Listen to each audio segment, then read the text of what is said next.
Okay, let's give you a quick run round on the device and talk about some of the features as we go around it. You'll have seen that this is a standard netbook, so we're talking 3 USB 2 ports, 2 here, 1 here, headphone, mic, Ethernet, that's 10100, power port, and the VGA out. So no HDMI on this. This hasn't got the Ion 2. These don't do anything. These bits here. Underneath, it's fairly standard RAM access port and a 3-cell battery, which is why this device actually only weighs 1 kilogram. It's 1060 grams, and if you were to add the 6-cell battery, which would come out about that far, you'd be up to 1200 grams. So this is the reason this is a 1 kilogram netbook. It's a good starting point.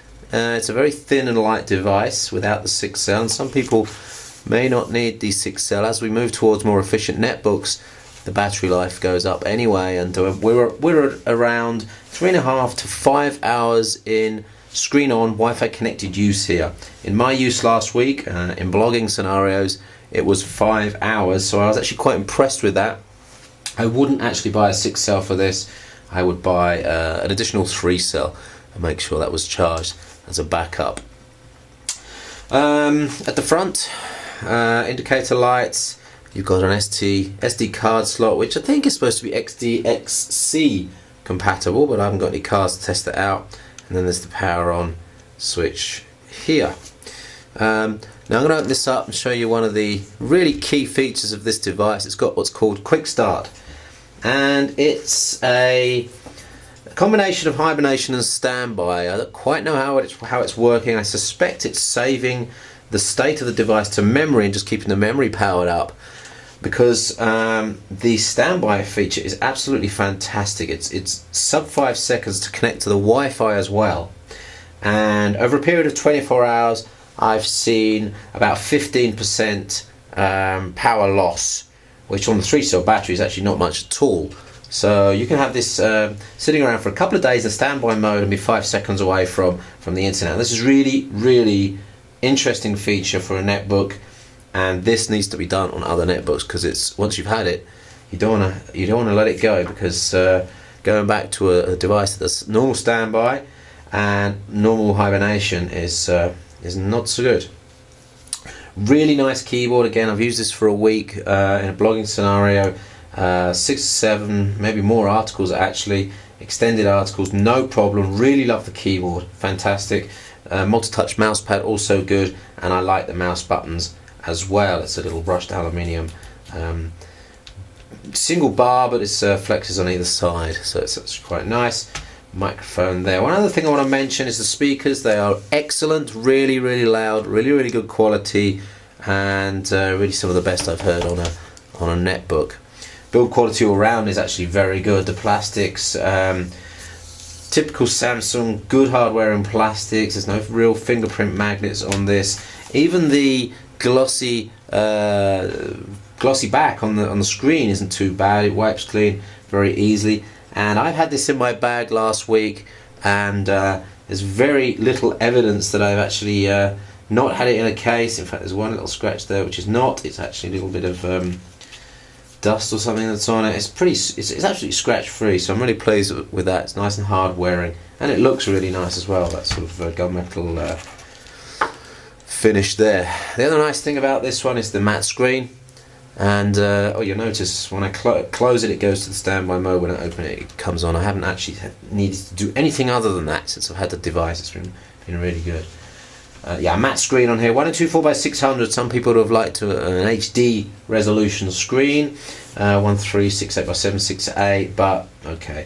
Webcam is up there, and that's pretty much it for around and about the device. This is an N350 dual-core Atom CPU, which is another significant feature of this device.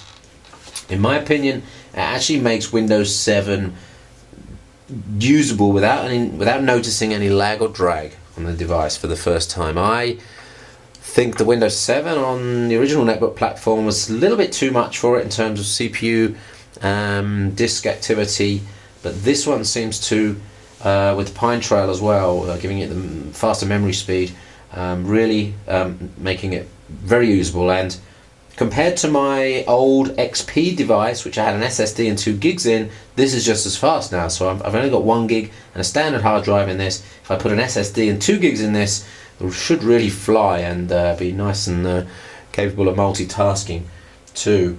That's about it for now. Let's go into a couple of other features of the device. So let's have a look at the battery life. Over the last couple of years, it's got more and more difficult to talk about battery life on devices like this, because the range of battery life from minimum to maximum is getting wider and wider and wider as devices can idle down quicker and then power up to much higher power processors, dual cores and graphics chips. But what we're seeing on this one is in real use between 3.5 and 5 hours. That means screen on at 20 to 30%. The screen is actually quite bright on this one. I usually keep it at about 30%. Wi-Fi on and in normal mode. You can switch it to power saving mode to try and save some CPU power, and you'll probably get nearer towards 5 hours in general use, but it really depends how you use the device. What we're seeing here is that as it idles here, we've got an average of about 5.2 watts drain, which gives you about 6 hours. I've actually seen that go right down to 3 watts, which is quite incredible. Actually, if we switch the backlight off, you'd see it go down to under 3 watts, which is quite cool. But as you install apps, as you start to use the device more and more, that figure starts to rise, and your average background drain starts to rise as you put more apps on the device. So 3.5 hours to 5 hours is not bad, but it's not the all-day battery life that people are looking for. So for those of you that want more than the 3.5 to 5 hour battery range, you're probably going to want to add another 3 cells to this one. One of the things that Intel demonstrated when they showed the N350 at Computex this year was the use of 720p video playback. Now, that is possible from the disk, but one of the benchmarks I think is very important for devices these days is getting 720p working on YouTube. And unfortunately that's not working perfectly, so I hope there's 720p on this. We can go to 480p quite nicely, and that will go full screen as well. And what I will do is we're connected to the right network, and now I'll go to 720p and I'll try and go full screen on that one. Some of them are working, some of them are not working. 720p HD on YouTube is never quite the same between different videos.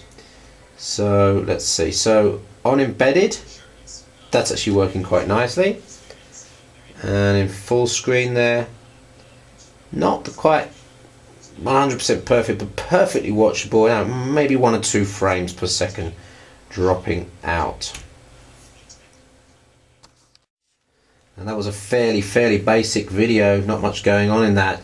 So I'm going to take something that's a little bit more complex now, and we're going to go to 720p. This is a famous sample video, HD, and now we're going to go to right then. So this is where we start to see a little bit of the jerkies. As the high bitrate sections of the video come in, you see it really starting to struggle. Now right now it's working okay, but once we get into a new sequence, you should see jerkies here. So it looks like high bitrate 720p is not working very well at all, and certainly in action films on YouTube it won't be that good at all. After that YouTube section, the average power drain was 11.7 watts. Okay, it's time to show you a couple of video playbacks from local file here. And I've turned the screen brightness up, and let's put the volume up as well.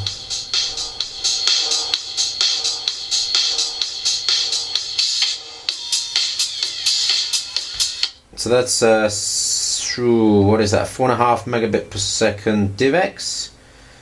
Let's try a 7.5 megabit per second Windows Media video file.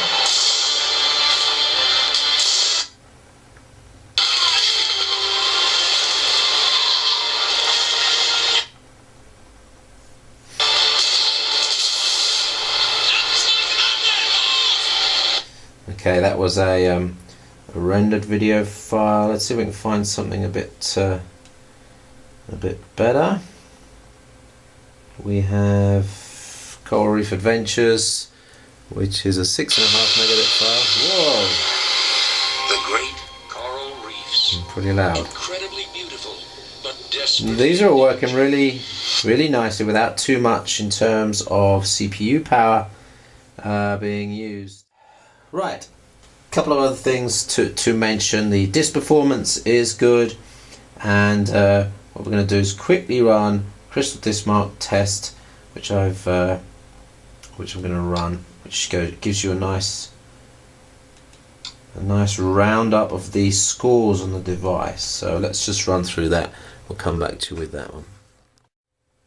So there's the Crystal Mark test then. 36,635 is really quite good. The CPU figures there, 9,000, 7,300 are synthetic scores, of course, but showing much higher results than a single core. The memory scores are extremely high, as is the hard disk speed. So the memory is speeds up because of the Pine Trail platform. Hard disk speed looks pretty good. It's a SATA 2 interface, I believe, but that could be boosted quite nicely with an SSD. 3D, 2D scores not fantastic, but overall really good scores. Finally then, the other thing I've noticed that is improved on this is browsing. And if we go to, for example, Gmail, seems to be speeded up quite significantly over a netbook, and working very smoothly indeed. Same with Google Docs, same with websites. It seems to be improving the speeds, especially when you've got multiple tabs going, improving the speeds really well. It's full flash enabled websites there, no problems at all. So you might notice if you've got some flash heavy websites that things will really work quite nicely, especially if you've got multiple tabs going. Alright, let's round up then. The Samsung N350 dual core Atom netbook with the 3 cell. It's €380 in Europe, and actually puts it in an interesting area because there's a couple of other devices which should be considered. Now the first is the Samsung N230, which is the single core version of this, which comes with the 6 cell battery, so 1.25 kilograms, but only the N450 single core CPU, but you get the 6 cell battery with it. So if you're more interested in all-day battery life than that extra 20% to 30% of CPU power, maybe the N230 is for you. But if you're interested in something that's maybe all round a little bit more powerful, plus has the 6 cell, but then doesn't have the weight advantage. No, actually I lie, it does have an interesting weight. It's 1.2 kilograms. It's the Asus EPC 1015PN with the Ion 2 graphics inside. Now it might not have as long a battery life as you might expect from a 6 cell device, although you can switch the Ion 2 graphics off. So for €380, the 1015PM will give you the same as this with a 6 cell, plus it will give you the Ion 2, but it won't give you the standby. Only the N230 and the N380 give you this really nice standby mode, so you've got to think about what you need there. Do you need a 1 kilogram device that's going to last for 4 hours with the standby? Go for the N350. Do you need a 6 cell device that's going to last you a lot longer? Go for the N230. You'll have about 10 to 15%, no, 20% less CPU power. If you want something without the standby, but you want the Ion 2 graphics, and it looks like the 1015PN is going to be the one, 1.2 kilogram 6 cell battery, but it doesn't have the standby feature. So there's 3 good devices. I really like the N350. It's a great starting point for a relatively high power netbook. You can upgrade the SSD, you can upgrade the RAM to 2 gigs, and you can buy another 3 cell battery to give you that all day battery life as well. It's a great, well built device, and I thoroughly recommend it. And I'm actually quite sad that I'm having to send this bomb back to Samsung tomorrow. So thanks Samsung for sending it out. we're thinking of buying one of these soon. This is Chippy from umpcportal.com with the Samsung N350 dual core Atom netbook.